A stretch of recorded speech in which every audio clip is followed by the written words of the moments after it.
Halo, lanjut lagi nih. Kemarin gua dulu lagi asik-asiknya boleh di-cut ini. Kemarin sampai mana lu ya, No? Sampai pembahasan akhirnya jedor apa ya, No? Ya, lampunya putus. Ini akhirnya putus. Ya. Kemarin pengisian diatur sama regulator. Ya. Terus kalau regulatornya nggak diatur, nanti akhirnya jedor, lempung. Benar. Nah, kita lanjut sampai situ dulu. Hari ini nungguin power ini udah dulu. Jadi regulator itu penting, kiprok itu penting. Kenapa ada kiprok-kiprok sing racing ya? Ya karena mereknya BRT kan racing berarti ya. Oh, kalau begitu ya Pak ya? Iya loh.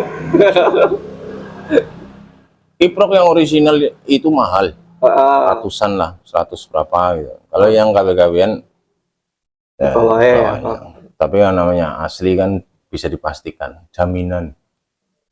Jadi fungsinya regulator dari kabel kuning dan putih akan masuk ke sana, ke kiprok. Kiprok mana ada kiprok?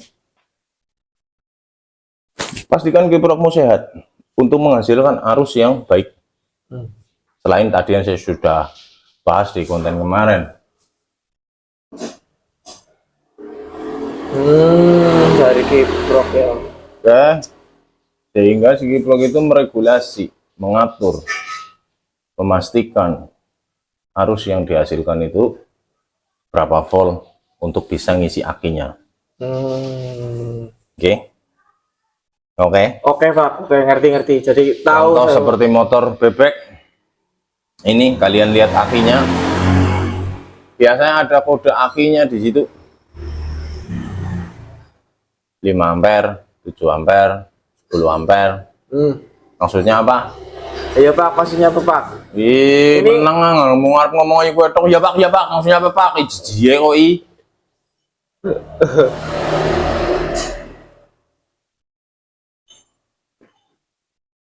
Anak orang no. Oke, tekan dani cek kayak. Tangan atas sing paling dhuwur pojok dewek. Nah, pojok kanan.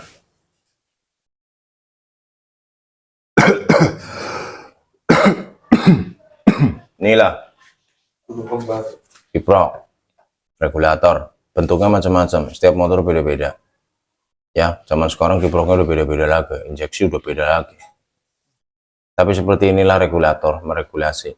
Jadi dia akan mengatur arus keluaran. Yang putih dan kuning masuk salah satu di antara ini, jadi tidak bisa sembarang pakai. Yamaha, Suzuki gitu.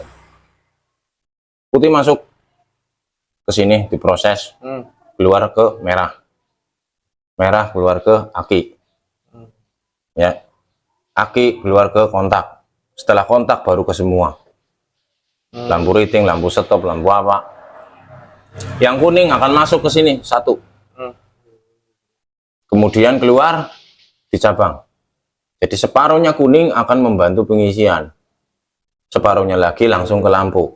Jika arus terlalu besar, lampu tidak akan putus karena dibagi untuk masuk ke sini. Ini untuk kelistrikan.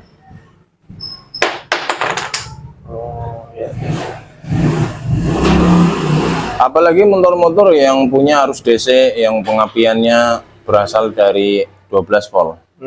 Regulator itu penting sekali. Betul? Iya, betul sih Pak. Karena si CDI biasanya ada range. Ada range, dia bisa bekerja. Biasanya tegangan antara 9 sampai 14 volt. Jadi jika akimu tidak sanggup suplai kepada CDI, mungkin hanya 9, nyala, tapi kurang optimal. Paham? Juga jika arusmu terlalu besar, lebih dari 14 volt misal, nyala, mati, pecah, jedor, sangat mungkin.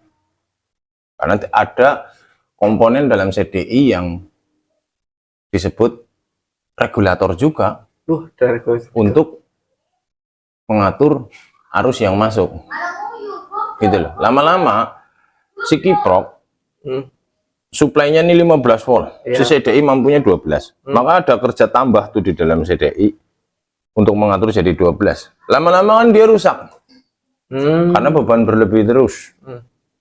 Ya, jadi pertama, sehatkan dulu pengapianmu, sehatkan dulu kelistrikanmu. Oke. Ya. Iya. Yang kedua saya bahas untuk yang AC sama. Sepul yang lain yang besar-besar ini akan masuk seperti yang DC tadi.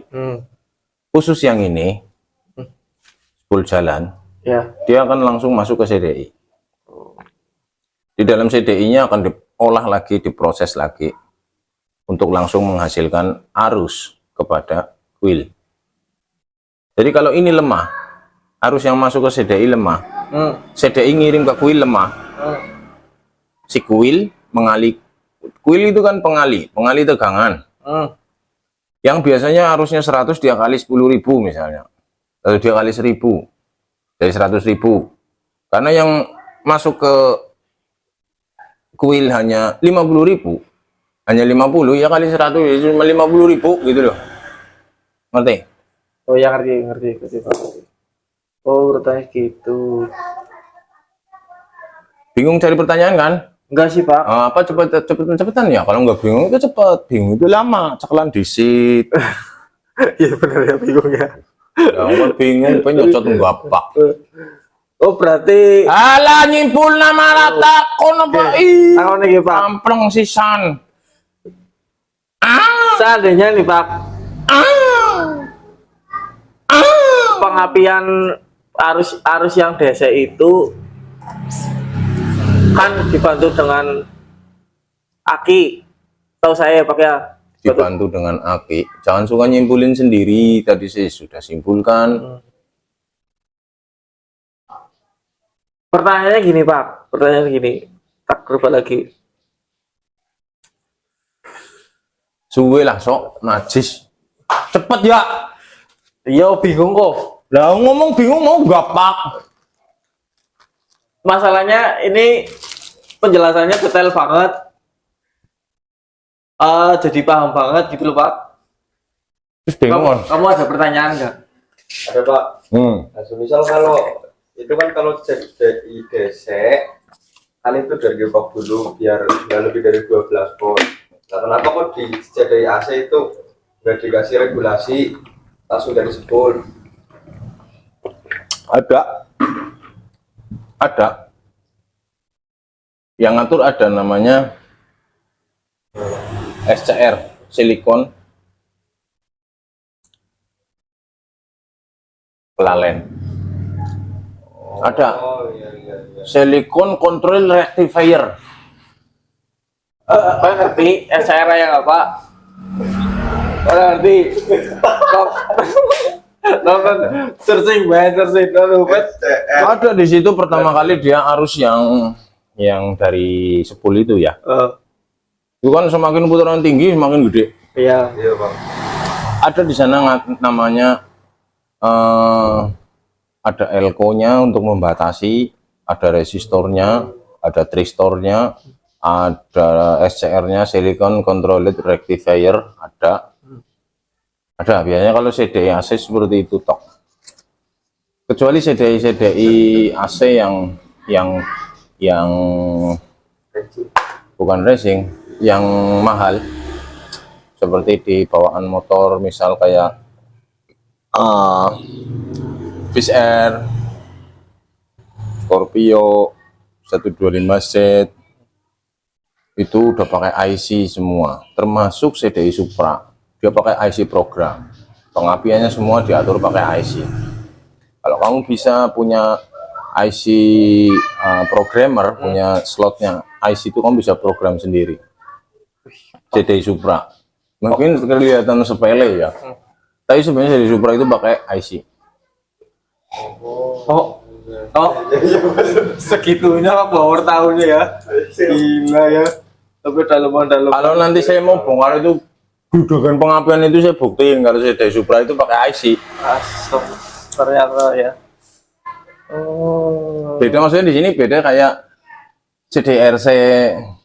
Iya. Itu tanpa IC itu hanya isinya dioda 4 biji. IN 4001, IN 4007 ya kan, diodanya, SCR-nya 2P 4M, 3P 5M, paling kayak gitu.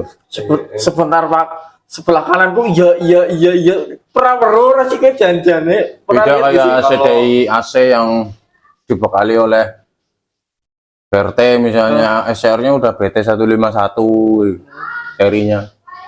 Emang bedanya apa Pak? Yang Bu ya, rahasia ya. Apalagi dong pengapian dong ya, DC. Kalau berarti kalau misal pengapian DC arusnya nggak bener, berarti performanya juga nggak bener ya Pak ya? Pertanyaan apa menyimpulkan? Pertanyaan Pak. Jawabannya iya. Abus. Pertanyaan orang mutu ya, jawabannya orang mutu. Gue menyimpulkan, bukan pertanyaan gue.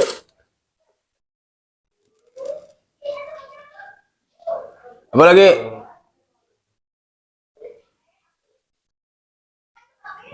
Mikir dalam ini. oke, kayaknya udah segitu aja lah masalah pengapian yang sehat. Saya tidak tunjukkan kabel seperti apa-apa. Ini hanya teori.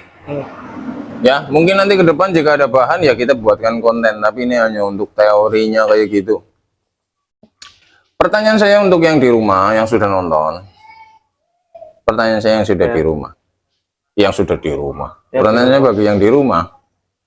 Kenapa pick up pulser setiap motor berbeda-beda? Ada yang panjang, ada yang pendek, Ada yang nggak pakai. ada yang tidak pakai pick up. Ya. Dan apakah hubungannya kenapa CDI, pulser, dan pick up itu adalah satu set? Oh iya bener ya. Pulsernya Grand, punya tegangan ohm sekitar 160-180 ohm, panjang pick up 14-16 mili.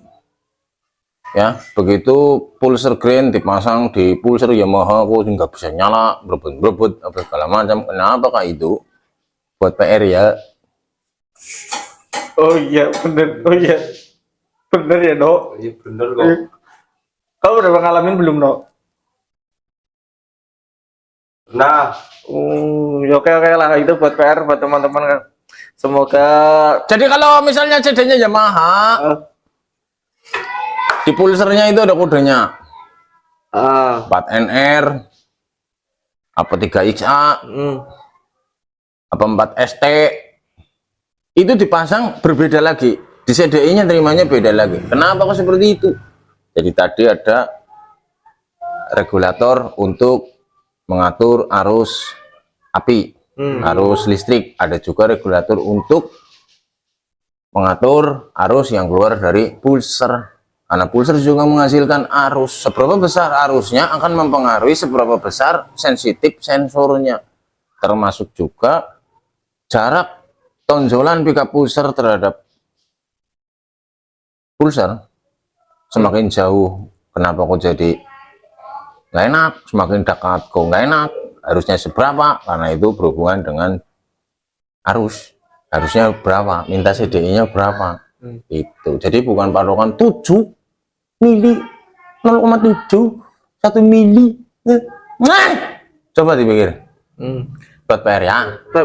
sebentar ini tadi Pak Bor bahas pulser ya udah. Ini berapa menit? Ini baru 14 Pak, bahas pulser, terus bahas tonjolan. Kok tonjolan sepeda motor kok beda-beda itu ya Pak? Tanya pabrik. Jangan tanya saya, tanya pabriknya. Oh, bener ya. Asem lah aku. Masih 1 menit lagi. Ada pertanyaan lagi nggak? Ya wis mumet. Bingung wis jawab apa? Tapi penjelasannya jelas banget ya tadi ya. mudah dimengerti. Udah dimengerti ya. Oke. Selanjutnya mau konten apa ini Pak? Ini Nah itu tadi PR-nya itu. Ya. Yang kedua, kenapa disebut pengapiannya racing? Apa saja sih yang bisa disebut jadi racing? Kenapa disebut jadi racing? Kenapa ada CD racing? Kenapa ada boy racing? Kenapa ada busi racing menurutmu? Ya, teneng mesin diesel, mesin las ora karo busi, teneng racing murup apa bedi las bisa. Oke, sekian dulu Pak, udah 15 menit. Oke guys, terima kasih. Waduh, ini penjelasannya luar biasa. Oke, besok lanjut lagi konten berikutnya. Terima kasih.